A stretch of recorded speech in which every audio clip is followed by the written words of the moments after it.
Hi friends, welcome to my second video.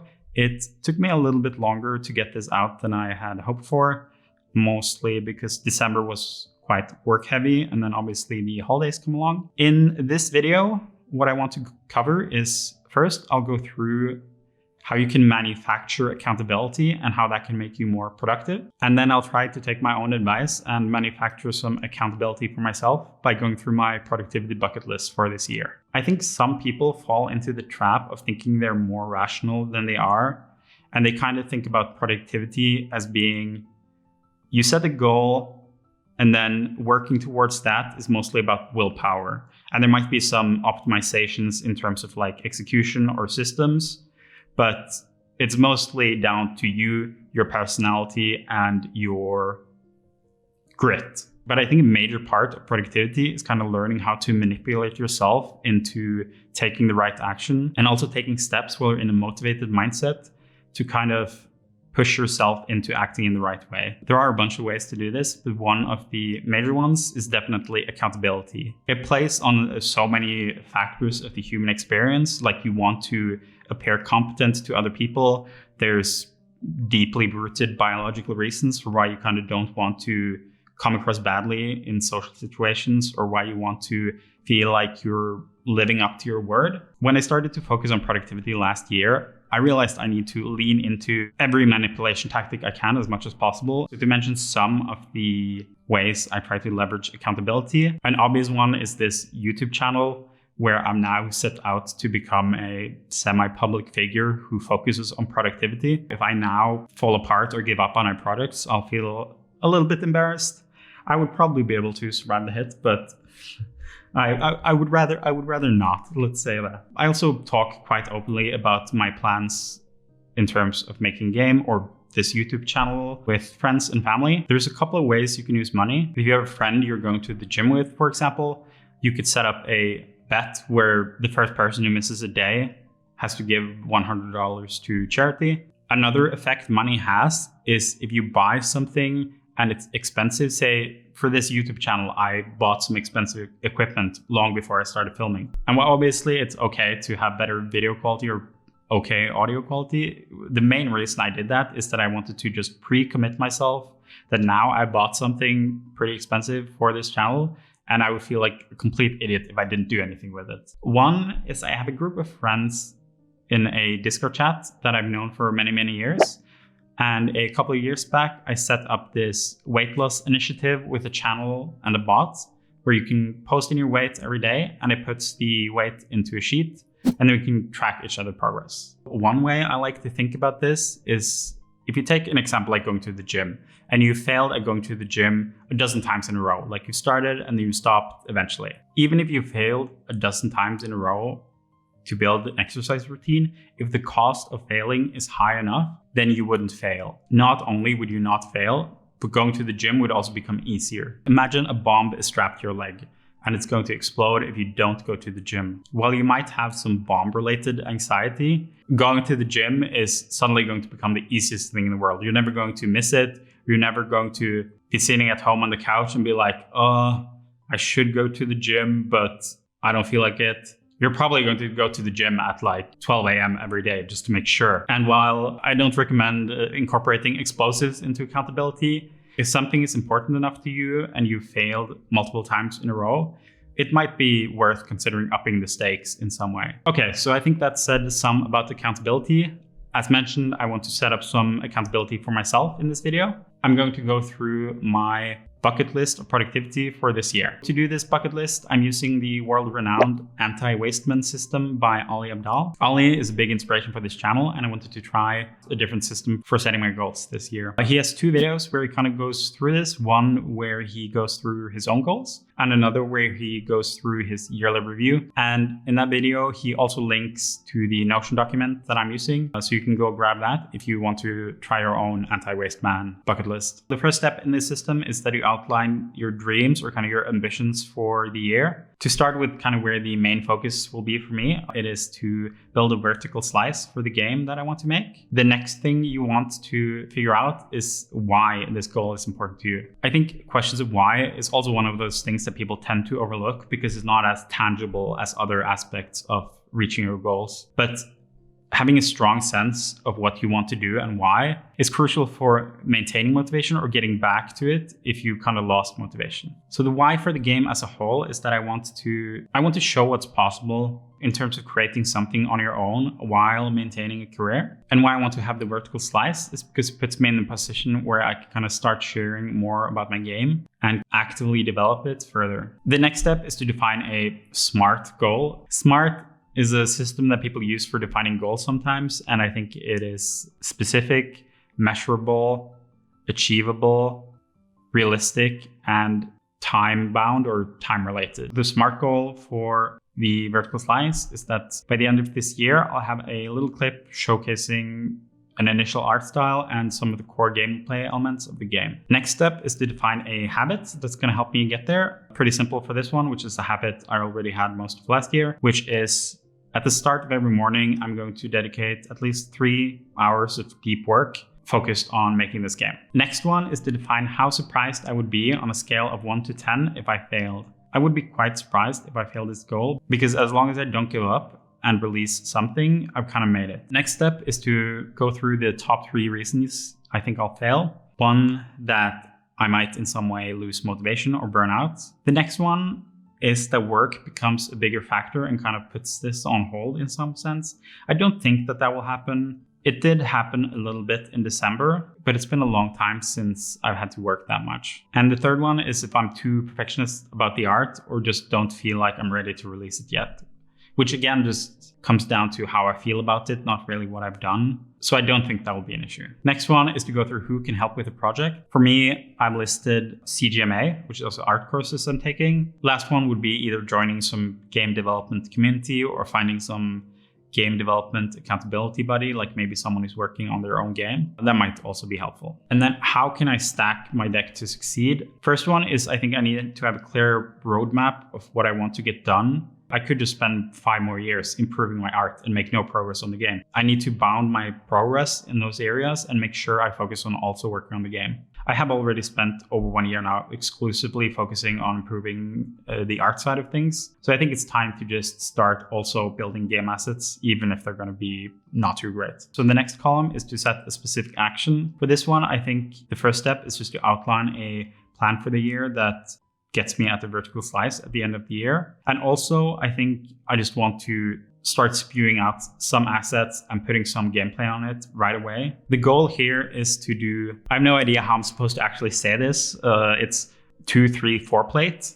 It's like this weightlifting benchmark. What it actually means is that you have 2 plates for bench, 3 plates for squat, and 4 plates for deadlifts. On the Y column of this goal, I felt like I could just go on and on. But first of all, I have been dabbling with lifting on and off for like many years, but I've never become strong, mostly because when I fall off the wagon, I become such a potato that I undo so much. Also, working on fitness just feels really good. There's also some vanity aspects to this, I'm sure. And then the most important one is just health. By May, I want to kind of reach the level I was at last year at my peak. I think the best lift then was 125 kilo squat. If I reach that by May, I feel like I'm in an okay place to reach the goal overall. Habit is quite easy here. Stick to diet, lift 3 times a week. I feel like it should be really achievable, but I've also felt like I should have been able to achieve this multiple years in a row now without doing it. So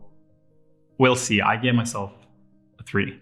There is a couple of reasons I could fail here. First of all, I've had some issues throughout the years with my arms, my shoulders. This is to do partially with like drawing and being on a computer, but lifting can be a part of that. The biggest reason for failure here would be not controlling my potato moments. Because if I take off like a long weekend every month or every other month, I can do enough damage to kind of just stagnate. Another thing that might happen is that just things become too much.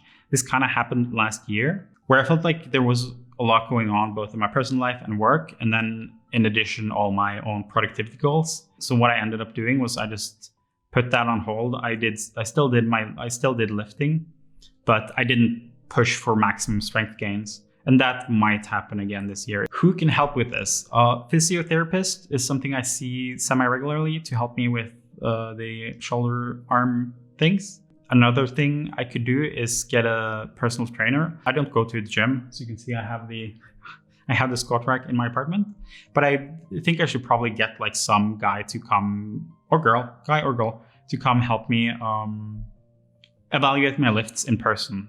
So one thing I think I can do a bit more to succeed here, when I come out of a period of being unhealthy and then I get back into fitness, the first focus I have is generally to get lean, because I will probably have gained some weight from eating unhealthy. And I feel like it's more exciting to slim down a bit and become a bit more lean than it is to just gain weight and become even blubbier, but you become stronger. But it's not that conducive to strength training. Other one is more control in healthy periods. There's multiple safeguards I can put in place. I think the most important part here is accountability, as I was mentioning earlier. Now I'm putting it out there that this is the goal. Experiment with more sources of motivation. I think for workout, my main source of motivation is just that it feels so obvious that I have to do it. You just feel better. It costs you feeling uncomfortable a couple of hours a week. And it just improves all aspects of your life. You get more mental clarity, you live longer, become stronger when you're older. I don't need motivation to realize that this is something I should do. But I do still think I could use some more motivation. I'm not like super excited about getting in great shape. It is more just like, I can't believe I haven't done this already because it's so obvious. So maybe I should try to like, I don't know, follow some people who inspire me fitness-wise or something like that and see if that kind of helps push the needle towards pushing myself a bit harder. 2 actions. 1, obviously, when I get back to Norway, I'm going to start lifting. Other action, get a complete understanding of the next weightlifting program I'm going to start doing. Okay, next one is a bit specific. The next one is to play Eternal Harvest on piano flawlessly. The why for this is that before she passed, I asked Liz about what piano song I should learn, and she said something from Final Fantasy.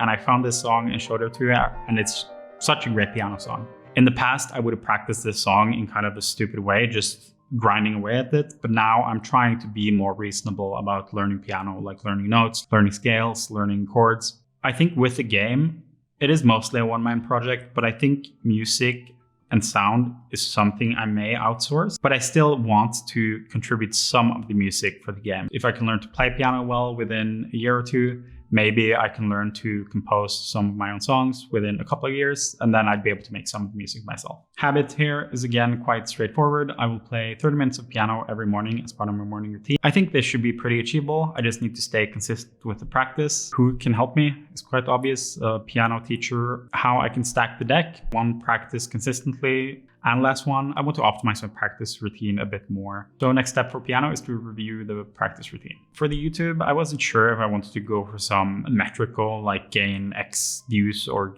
subscribers or something. But I think focusing on just churning out the videos is what makes most sense for me right now. So the goal is 1 video every 2 weeks. So the main reason for this goal is because the game project and what I'm doing here, it's not about having a game at the end or about any success or monetary results or anything like that. It's more just about sharing this journey I'm on. And I think at the end, if I do make a game and I do release it, it will be a really useful or cool archive for people to go through and kind of look at how I progressed throughout the years until eventually a game came out. Another thing is that it's fun and it's a completely kind of new thing for me. So that's kind of exciting. And I also think it can just lead to new opportunities or meeting new people, especially with the project I have. I'm so isolated and I'm working quite a lot. So just having something to put myself out there so I can get some signal back is really helpful. Goal here is to have, I guess, 26 evenly spaced videos throughout the year. For a habit, I think how I want to approach this is to spend the weekends primarily focused on YouTube.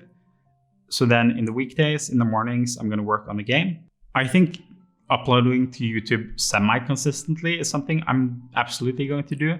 There is also a pretty good chance that something happens, either travel or potato land or anything, loss of motivation, burnout.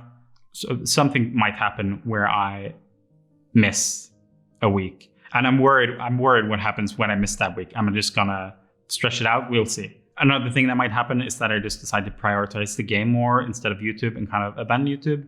I'm pretty sure that's not going to happen because I don't have any specific result in mind. I just want to improve the craft and get better at making videos. And then from there, hopefully at some point, the channel will be worth following. If I was going to quit within the first year, I wouldn't have made the first video. Another thing that could hamper this is worrying about bad videos or not being happy with the results. This is why it took me so long to make the second video, because I felt like I wasn't at a good enough place with my productivity game. So I didn't feel like just spewing out some random video. I justified it with me not having set a schedule yet. But now that I have set the schedule, that can't really happen. So now I just need to be more comfortable spewing out videos, or well, I don't want to spew out videos, but I need to be more comfortable just putting in the reps in terms of videos instead of feeling like every video has to be super interesting or has like a mind-blowing topic. I just need to realize that the videos are coming out. Some will be good, some will be bad, and I just need to accept that. Who can help? Obvious one is whoever is watching this, the audience, just getting more support, getting more people to watch them. Another one who can help is Ali and his team, whose template I shamelessly stole for this video. That's mostly because I hope to sign up to this course he's running on YouTube. And I think regardless of the content of that course, that will be the push I need to start taking this a bit more seriously. Last person who might be able to help is getting an editor. I could probably afford an editor, but I also want to improve my own video editing. I want to have a good understanding of how to make good videos before I hand it off to someone else. I'll see what I do with that. How to ensure success here? First, I just need to focus on being consistent, not on the output, either in terms of the video or in terms of the audience. Second one, which I think will be crucial, is to try to always be ahead of the curve with at least one video. So I don't have to make a video on the weekend that has to be released on a Wednesday. Next one is to take the course with Ali, as mentioned. So the goal for this one, first of all, you want to post this video, obviously. And the second one is to sign up for Ali's Part-Timer YouTuber Academy. As I was looking through these goals, I felt like all of them were kind of goals that I expected to achieve on some level. So I wanted to set one goal that is a bit more of a stretch for me. The last one is to build some form of a accountability community around this channel. Why I want to do this is mainly because accountability has been a big part of how I've been able to improve over these last few years. And I also think you can never have enough good communities like this. So the goal here would just be to have some form of community built around accountability. I do have some thoughts of how this should work, but it's definitely not fully formed yet. Habit, this feels like a bit of a cop-out because I'm not sure this is something I want to pursue right now, but I just want to review this plan every week in my weekly planning and just make sure I don't forget about it, add new ideas, and then see where I want to take it from there. Pretty unlikely that I will actually end up completing this. The main reason is that I feel like I'm quite limited in bandwidth right now and I don't want to overextend too far. Second reason why this might not happen is I might just lose interest in the idea. And third reason this might not happen is if there's no growth in the channel or there's nobody who wants to join the community. Who can help here? Again, obviously the people who are watching these videos. I would want some form of functionality here, like you can set goals and have reminders that are shared with people or something along those lines. So having help to build that out at some point might be relevant. And what I can do to succeed, one is just lower the barrier for what I want to release. I could just put something up there. Another one, stay consistent with the YouTube channel so it grows and there might be something to build a community out of. Third is to outline a clear vision for what I want this community to be like. Right now, it's just a very loose idea mulling around in my head. So the action to take here would be to create some form of outline of what this community could look like, which is something I want to spend some time mulling over. A bit too early to start in terms of the size of the channel. But we'll see where that goes. So that covers my goals for this year. Now I just need to work on them for 11.5 months, and then hopefully I'll have completed them all. Thank you so much for watching, and I'll see you next time, which should be 2 weeks after this video has been posted. We'll see how that goes.